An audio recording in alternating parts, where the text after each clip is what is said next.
तो क्या आप भी अपना पार्लर ओपन करना चाहते हैं और आप बहुत ज़्यादा कंफ्यूज हैं कि पार्लर आप कैसे स्टार्ट करें? तो मैं अनामिका आज इस वीडियो में आप लोगों को पूरे का पूरा आपका ये जो कंफ्यूजन है, ये डाउट्स हैं, ये पूरा क्लियर करने वाली हूँ। तो एंड तक इस वीडियो को ज़रूर देखिएगा और कुछ भी ना समझ आए तो आप मुझे कमेंट कर सकते हैं नीचे, जो इनबॉक्स जो वीडियो के नीचे जो कमेंट बॉक्स का सेक्शन होता है वहाँ पर।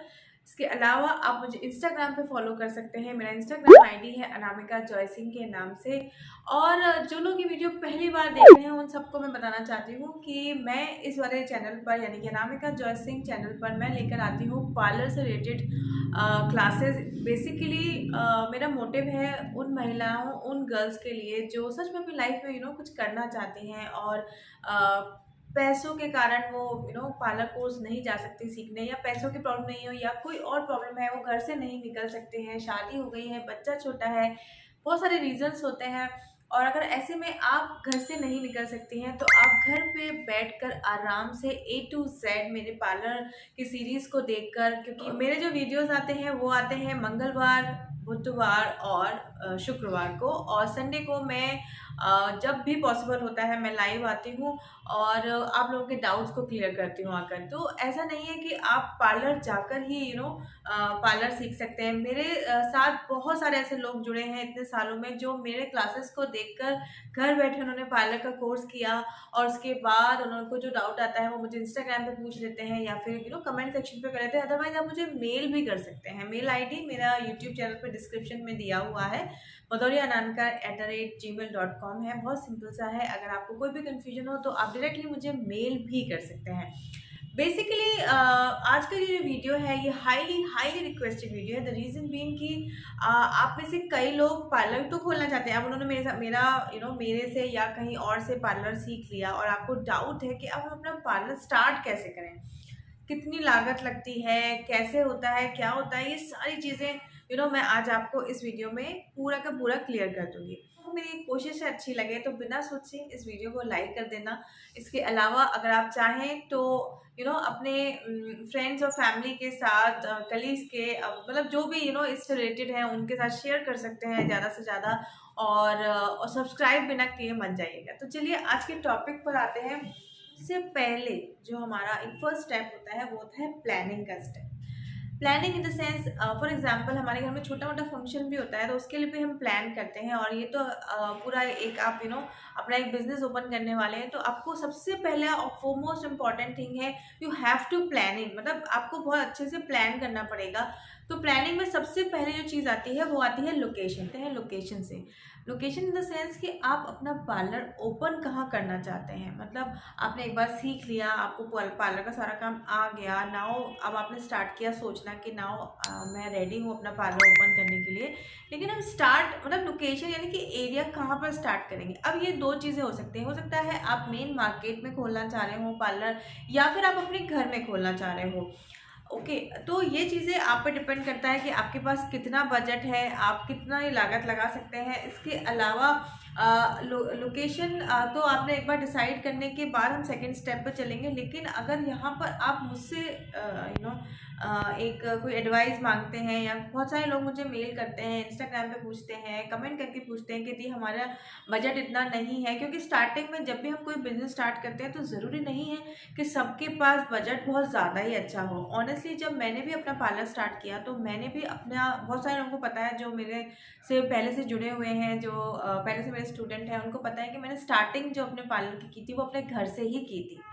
और एक छोटा सा रूम था, वहाँ से मैंने स्टार्ट किया था। तो ये जो एक्चुअली जो वीडियो है ये उन लोगों के लिए भी है जो छोटा पार्लर खोलना चाहते हैं, और उन लोगों के लिए भी है जो बहुत बड़ा से बड़ा सैलून ओपन करना चाहते हैं। तो बेसिकली सबसे पहले तो मैं लोकेशन पे यहाँ पे दो चीज़ें कवर कर रही हूँ कि अगर आप अपने घर में पार्लर ओपन करना चाहते हैं तो आपके पास एक ऐसा स्पेस या ऐसे रूम होना चाहिए कि जहाँ पर आप एक फेशियल बेड को रख सकें, एक चेयर रख सकें जहाँ पे आप थ्रेडिंग, इवन आप मल्टीपर्पज़ चेयर ले सकते हो जो थोड़ी बैंड हो जाती है।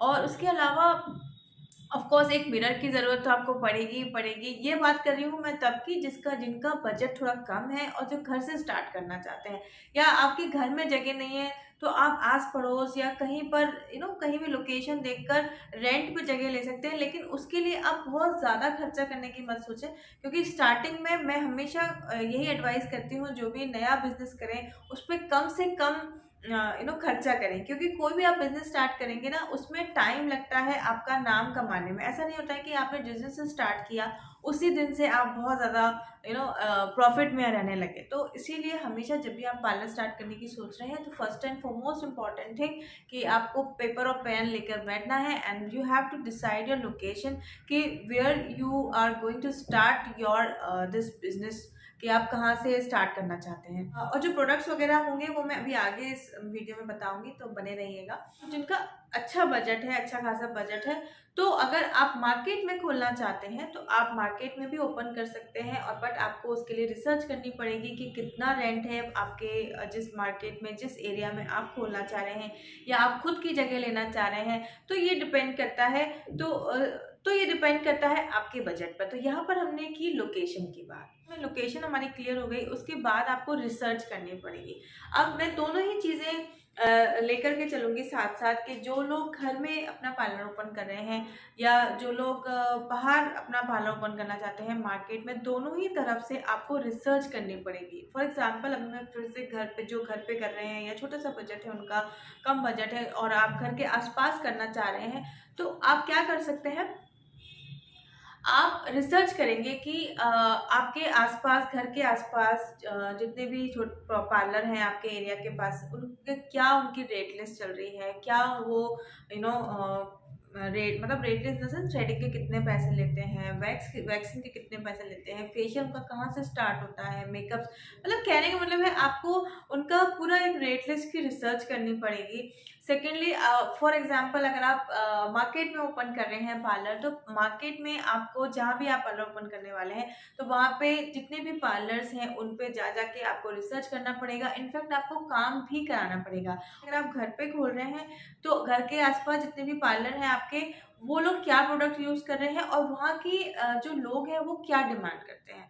सेकेंडली, अगर आप मार्केट में ओपन करने वाले हो अपना पार्लर, तो आपको रिसर्च करना पड़ेगा, जैसे कि मैंने किया था। जैसे फॉर एग्जांपल, मैंने अपना घर पे जब पार्लर खोला था तब भी मैंने रिसर्च की थी, और जब मैंने अपना मार्केट में खोला, अब जब मेरा खुद का है, ये मेरा खुद की जगह है, तो यहाँ पर जिस बिल्डिंग में मेरा पार्लर है उस बिल्डिंग में ऑलरेडी 2 पार्लर है, तो मैंने उनका रिसर्च भी किया। मैंने वहाँ पर जाकर उनकी रेट लिस्ट, उनके पार्लर में जाकर मैंने खुद पे अपना काम, मतलब मैंने उनके पार्लर में जाकर खुद पर अपना काम करवाया, उनकी रेट लिस्ट भी जानी, और उसके बाद आपको कैसे करना है, किस तरीके से आप अपना पार्लर बढ़ा सकते हो, ये सारी टेक्निक्स तो ऑफ कोर्स मैं आपको अभी बताऊंगी। तो यहाँ पर हमने रिसर्च कंप्लीट किया, तो आपको रिसर्च में क्या क्या चीज़ें ध्यान रखनी है कि उनकी प्राइस लिस्ट क्या है, रेट लिस्ट क्या है, और वो किस तरीके का काम करते हैं, उनका फर्नीचर कैसा है, और उनका जो हेल्पिंग गर्ल्स हैं उनका बिहेवियर कैसा है, खुद ओनर का बिहेवियर कैसा है। ये सारी से सारी चीज़ें आपकी रिसर्च में आनी चाहिए। ठीक है, कि इवन जो मैं अभी बोल रही हूँ ये सारे पॉइंट्स, आप कहीं अगर नोट डाउन करते जाओगे ना, और आप जब पार्लर खोलने का सोच रहोगे या सोच रहे हैं, तो उस टाइम आपके लिए बहुत इंपॉर्टेंट हो जाएगा, और बहुत बहुत ईजी हो जाएगा रिसर्च करना। पर अदरवाइज क्या होता है, हड़बड़ी में आप जाते हो, आपको पता नहीं चलता कि आपको क्या करना है। मतलब मेरे पास कोई हेल्प करने के लिए नहीं था, लेकिन आप लोगों के पास मैं हूँ, तो इसलिए आप इस चीज़ का फ़ायदा उठा सकते हैं। तो आप ये सारी चीज़ें जो भी मैं बोल रही हूँ उसको लिखते जाइए, पॉइंट बनाते जाइए, और उसके बाद इसी तरीके से रिसर्च करिए। Now the third important thing is, actually ये थर्ड नहीं है, ये मेरे ख्याल से ये सबसे पहला होना चाहिए। जो मैंने लोकेशन का बोला, उससे पहले ही आपको ये आपका एक बजट बना लेना पड़ेगा कि आप कितने बजट में आप पार्लर खोलना चाहते हो अपना। तो ये फर्स्ट और मेन इंपॉर्टेंट चीज़ होनी चाहिए, जो मैं अभी आपको थर्ड पॉइंट में बता रही हूँ। एनीवेज, पॉइंट से फ़र्क नहीं पड़ता है, यहाँ पे आपको बात समझ में आनी चाहिए कि मैं क्या बोलना चाहती हूँ।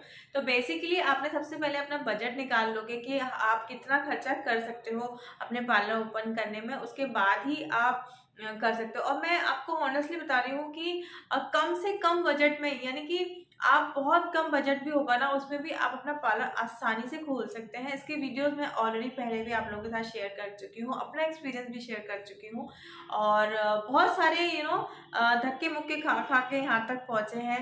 पहुंची हूँ मैं। तो मेरे जितना भी निचोड़ है, अभी इतने सालों का एक्सपीरियंस है इस इंडस्ट्री का, मतलब पार्लर इंडस्ट्री का, वो सब मैं निचोड़ आप लोगों को बताती हूँ, जिससे आप लोगों को कोई भी प्रॉब्लम ना हो। जब भी आप अपना पार्लर ओपन करना चाह रहे हो, आपकी ग्रोथ में कोई प्रॉब्लम नहीं आनी चाहिए। नाउ अब हम बात कर लेते हैं, आपने लोकेशन देख लिया, आपका बजट डिसाइड हो गया, आपने लोकेशन एक बार आपकी डिसाइड हो गई, आपका रिसर्च कंप्लीट हो गया। नाउ अब बहुत इंपॉर्टेंट चीज़ होती है फर्नीचर। अगर आपका इतना ज़्यादा बजट नहीं है तो बिल्कुल भी इम्पोर्टेंट नहीं है कि आप किसी इंटीरियर डेकोरेटर को बुलाओ और उसके बाद आप अपना पार्लर का रिनोवेशन कराओ या पार्लर स्टार्ट कराओ। ऑनेस्टली मेरा बहुत साल हो गए मुझे इस पार्लर को ओपन करे हुए। मैंने कभी भी अपने, अभी तक तो, अब आगे नहीं पता मुझे, लेकिन अभी तक तो मैंने कभी भी किसी इंटीरियर डेकोरेटर से नहीं कराया। और क्या होता है कि अगर आप खुद भी अपने आप डिज़ाइन करोगे तो बहुत अच्छे से डिज़ाइन हो जाता है पार्लर। अब बात कर लेते हैं कि घर में आप किस तरीके से डिज़ाइन करोगे। घर में तो मैंने आपको ऑलरेडी बता दिया कि एक चेयर ले लो, ज़्यादा से ज़्यादा एक फेशियल बेड ले लो, तो सो डैट कंफर्टेबल लगे क्लाइंट को। उसके बाद आप पेडिक्योर का एक छोटा सा जो टप आता है वो ले सकते हैं। मतलब पेडिक्योर का पूरा ना 1-1.5 लाख का जो आता है। देखिए, फर्नीचर जो होता है वो 3,000 रुपए से लेके, मैं यहाँ पे चेयर की भी बात कर रही हूँ और दूसरे जो प्रोडक्ट्स होते हैं उनकी भी बात कर रही हूँ, 3,000 रुपए से लेकर 1 लाख 5 लाख तक भी ले सकते हैं। अब डिपेंड यही करता है ना कि हमारा कितना बजट है, तो वो चीज़ आपको खुद देखनी पड़ेगी, खुद एनालाइज करनी पड़ेगी, एंड देन आपको यू नो पैसे लगाने पड़ेंगे। अब कई बार क्या होता है कि कुछ लोग स्टार्टिंग से ही अपना बहुत हाई फाई पार्लर ओपन करना चाहते हैं, उसमें कोई कहीं से कहीं तक बुराई नहीं है, लेकिन बेसिकली मैं उन लोगों को बताना चाह रही हूँ, या उन लोगों पर ज़्यादा फोकस रखती हूँ जो लोग सच में नीडी पर्सन होते हैं, और वो उन लोगों पे एक्चुअली मैं ज़्यादा फोकस करना चाहती हूँ। तो जब भी मेरे कुछ टॉपिक्स होते हैं या क्या, तो मेरा फोकस उन लोगों पे ज़्यादा चला जाता है। तो आप लोग समझ रहे होंगे कि मैं क्या कहना चाहती हूँ। तो बेसिकली चेयर्स हुआ, और मतलब जैसे बेसिकली क्या हुआ कि चेयर्स हुआ, या आपको घर पे आपने खोला तो आपने एक चेयर ले ली और उसके 5-6 हज़ार रुपए की, और एक फेशियल बैड बनवा लिया, और आपने मिरर ले लिया। उसके अलावा जो पेडिक्योर करना है तो आप घर के जो टब होते हैं उनमें भी कर सकते हैं। और अदरवाइज आपका थोड़ा बहुत और अच्छा बजट हो रहा है तो आप बाद में जब आप कमाने लगो तो धीरे धीरे आप उसको बढ़ा सकते हैं। मैं कई ऐसे लोगों को जानती हूँ जो इनिशियली स्टेज पे बिल्कुल छोटा सा होता है, मैं खुद भी, खैर मेरे साथ खुद भी ऐसा हुआ है, और बहुत सारे लोगों को भी जानती हूँ मैं, जो बिल्कुल छोटा से छोटा ओपन करने के बाद धीरे धीरे उन्हीं पैसों से कमाते कमाते कमाते कमाते धीरे धीरे धीरे धीरे वो अपना बहुत अच्छा सा बड़ा सा पार्लर खोल लेते हैं। पर अगर इन सब में टाइम लगता है तो आपको ना, जब भी आप बिजनेस ओपन करने जा रहे हैं, तो ये थोड़ा सा टॉपिक से हटकर बात है, लेकिन बहुत इंपॉर्टेंट बात है कि आपको बहुत ज़्यादा पेशेंस रखना पड़ेगा। जब भी आप कोई भी बिजनेस करेंगे, ऐसा नहीं होता है कि आपने कोई भी बिजनेस स्टार्ट किया तो आपको वहीं से आपकी एकदम अर्निंग स्टार्ट हो गई, ठीक है।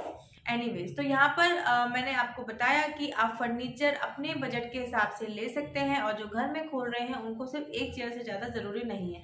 अब वहीं अगर आप बहुत ज़्यादा अच्छा आपका बजट है तो आप क्या कर सकते हैं, आप अब ये तो 3 से लेकर 4 चेयर कर सकते हैं, आप 4 ज़्यादा कर सकते हैं, ये डिपेंड करता है ना आपका कितना बजट है। उसके अलावा आप इंटीरियर डेकोरेटर से उस जहाँ भी आप एरिया, हाँ, लेकिन इसमें मैं एडवाइस करूँगी कि अगर आपका एरिया अच्छा खासा है और आपको बजट की कोई इश्यू नहीं है, देन ऑफ कोर्स आप इंटीरियर डेकोरेटर से अपना पूरा इंटीरियर करवा सकते हैं। नाउ एक बार जब हमने फर्नीचर डिसाइड कर लिया अपने बजट के तौर पर, फिर हमारी बात आती है स्टाफ हमारा कितना हो। अब अगर आप घर में खोल रहे हैं अपना पार्लर और आपको ज़रूरत नहीं है स्टाफ की, आपको लगता है कि नहीं मैं खुद ही सब कुछ कर लूँगी, जो कि मैंने किया है। मतलब जब मेरा बहुत सालों पहले 8 साल पहले जब मेरा घर पे पार्लर था, तब भी मैं खुद ही सब कुछ करती थी, और मैंने कोई भी अपना मतलब हेल्पिंग पार्टनर कोई भी नहीं रखा था। और ऑब्वियसली अगर आपका अगर बजट कम है तो आप क्या कर सकते हैं, आप खुद कर सकते हैं, आप सारा चीज़ें खुद कर सकते हैं। और ये मैं आपको पर्सनली एडवाइस भी करूँगी, क्योंकि मुझे ऐसा लगता है कि किसी पे डिपेंड होने से अच्छा ये है कि पहले आप खुद इतना हो जाओ कि आपको डिपेंड नहीं होना पड़े स्टाफ पे या किसी पे भी। आपको खुद इतना सारी चीज़ें आनी चाहिए कि आप कर सकते हो। बट कई लोग ऐसा करते हैं, जो बड़े बड़े सैलून्स होते हैं जिनके पास बजट अच्छा होता है, वो उनको थोड़ा बहुत पार्लर की नॉलेज होती है, लेकिन वो स्टाफ बहुत ज़्यादा बड़ा रखते हैं और पूरा स्टाफ पे डिपेंडेंट रहते हैं और स्टाफ को वो अच्छा खासा मनी भी देते हैं, सैलरी देते हैं, तो उससे उनका काम चलता रहता है। तो again it is depend on your budget. और अगर आप अगर आपका मीडियम बजट है और आप किसी अच्छे एरिया में जाकर ओपन करना चाह रहे हैं, तो आप 3 से 4 गर्ल्स को रख सकते हैं अपने हेल्पिंग में, कम से कम 3, और उसके बाद तो आप कितने भी बढ़ा सकते हैं। क्योंकि 3 इसलिए कि 3 से, क्योंकि चौथे आप हो जाते हो और अगर आपको पूरा काम आता है तो एक तरीके से आप भी उन्हीं में ही हो, तो मेरे ख्याल से 3 से 4 इनफ होते हैं, जब अगर आप इनिशियल स्टेज पे स्टार्ट कर रहे हैं तब। क्योंकि एकदम से तो एकदम ऐसा तो होगा नहीं कि जिस दिन अपन ने पार्लर खोला उस दिन एकदम भीड़ लग गई।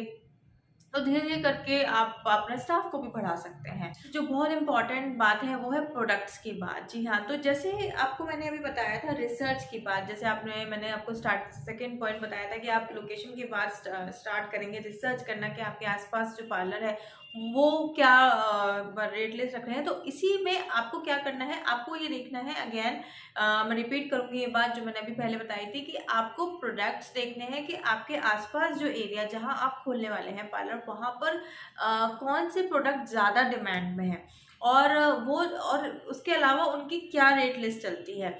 और प्रोडक्ट्स में आप फेशियल, मैं आपको ये पर्सनली बोलना चाहूँगी, जो फेशियल्स होते हैं वो हमेशा आप अच्छी कंपनी के ही यूज़ करें, जो ब्रांडेड होते हैं। क्योंकि अगर आपका नया पार्लर है, और एक तो क्या होता है, जो क्लाइंट होता है वो डर डर के तो आता है पहले तो, और वो अगर आपको अपनी स्किन दे रहा है या अपने हेयर्स दे रहा है, तो आपको अच्छे प्रोडक्ट्स यूज़ करने चाहिए जिससे कि उनके हेयर्स या उनके उनके फेस पे कोई प्रॉब्लम ना हो। सेकेंडली, फेशियल्स में आप BLCC के फेशियल्स ले सकते हैं, क्योंकि मुझे पता है नेक्स्ट क्वेश्चन आप लोगों का ये होगा, इसलिए मैंने इस पर कवर कर देती हूँ। लोटस के फेशियल्स ले सकते हैं, O3+ के जो ब्राइड्स होती हैं उनके लिए ले सकते हैं। अब यहाँ पर भी आप कैसे कर सकते हैं, ऐसा नहीं है कि O3+ की आप बड़ी वाली किट लेके आ जाएं, क्योंकि बड़ी से बड़ी वाली जो किट होती है, वो जो सबसे बड़ी वाली किट होती है वो तो 25,000 की आती है। तो ऐसा नहीं है ना, हमारा बजट है, तो उसमें आप क्या कर सकते हो, जो लोग बजट फ्रेंडली की बात कर रही हूँ मैं, जिनका बजट है, उसमें आप छोटे छोटे वाले ला सकते हो, जो 2,500 वाले भी होते हैं, उसमें जो हो जाते हैं उसमें कम से कम 5-6 बार। और इतना तो O3+ का आप चाहे घर पे खोलें पार्लर, चाहे आप मार्केट में खोलें, तो ऑफकोर्स वो प्रोडक्ट आप अच्छा खासा ही अमाउंट लेंगे, अच्छा खासा इन द सेंस कि जितना आपके आसपास चल रहा होगा उससे हल्का सा कम लेंगे। तो ऐसा नहीं है, आपकी जो लागत आपने लगाई है वो निकल आएगी उसमें। तो प्रोडक्ट्स हमेशा आप अच्छे यूज़ करें, ये मैं हमेशा हर वीडियो में बोलती हूँ। चाहे आप मेकअप कर रहे हो या फिर आप फेशियल कर रहे हो, उसमें पैसे बचाने का बिल्कुल ना सोचें, क्योंकि होता क्या है, वो कहीं ना कहीं पैसे बचते नहीं है, वो automatically on the second hand वो आपको क्या होगा कि बाई चांस आपके क्लाइंट को काम पसंद नहीं आया, तो फिर वो क्लाइंट तो लौट के आएगा नहीं, तो वो कहीं ना कहीं आपने बचाने के चक्कर में आपका ही लॉस हो जाता है। तो हमेशा आपको प्रोडक्ट अच्छे यूज़ करने हैं। उसके लिए इस तरीके से हेयर सेक्शन की अगर मैं बात करूँ, तो जब मेरा घर पे पार्लर था, तो हमारे वहाँ पर वॉशिंग एरिया नहीं था, तो मैं मना कर देती थी बड़े काम लेने के लिए, जैसे रिबॉन्डिंग हुआ है। तो उसके बाद फिर मैंने परचेज़ किया था कुछ टाइम बाद, जब मुझे लगा कि बहुत डिमांड आ रही है। तो ऐसा आप भी कर सकते हैं सेम, कि ज़रूरी नहीं है कि अगर आप पार्लर ओपन कर रहे हैं तो आपके पास सारी चीज़ें अवेलेबल होनी चाहिए। कई बार ऐसा होता है कि हमारे पास नहीं है, तो आप वॉशिंग वाला एरिया मना ही कर सकते हैं कि नहीं, हमारे पास हेयर का कोई काम होता ही नहीं है, तो उसमें कोई ऐसी प्रॉब्लम की बात नहीं है। और उसके बाद जैसे धीरे धीरे आपका चलने लगे, काम अच्छा हो जाए, उसके बाद आप वॉशिंग एरिया को आप पूरा बनवा सकते हैं या फिर परचेज कर सकते हैं। तो रेट लिस्ट की मैंने कहीं ना कहीं आपको थोड़ा आइडिया स्टार्टिंग में ही दे दिया कि आपको क्या करना है। आपने जो भी आपने रिसर्च करी है, वहाँ पर जाकर आपको उनकी रेट लिस्ट तो देखनी ही पड़ेगी, उसके बाद ही आपको आगे के काम करने पड़ेंगे। रीज़न बीइंग कि आपके आसपास जितने भी पार्लर्स हैं और उनके पार्लर से हल्के से कम आपको अमाउंट रखना पड़ेगा, तभी क्लाइंट आपके पास आएगा।